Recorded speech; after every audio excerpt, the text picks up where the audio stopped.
Hi friends, welcome to our channel. இன்றைக்கி நம்ம பார்க்க போகிறது என்னென்னா புடலங்காய் வடை செய்ய போகிறோம். அதுக்கு தேவையான பொருட்கள்: புடலங்காய், வெங்காயம், கடலைப்பருப்பு, துவரம்பருப்பு. துவரம்பருப்பு 1 டம்ளர் எடுத்தால் கடலைப்பருப்பு 1/2 டம்ளர் எடுத்துக்கொள்ளவும். புடலங்காயை கொஞ்சம் சிறிதளவு உப்பு போட்டு ஊற வைத்துக்கலாம்.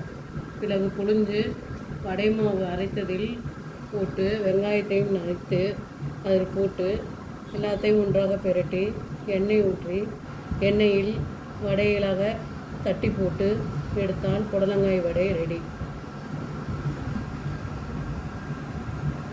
புடலங்காய், வெங்காயம், வடை மாவு எல்லாத்தையும் ஒன்றாக பிசைந்து வைத்துள்ளோம். இப்போ நம்ம எண்ணெயில் பொரிச்சு எடுத்துட்டோம். வடை நமக்கு கிடச்சிருச்சு. சாப்பிட்டு பார்த்து ரசிச்சு நல்லா இருக்கான்னு கமெண்ட் பண்ணுங்கள். Bye friends.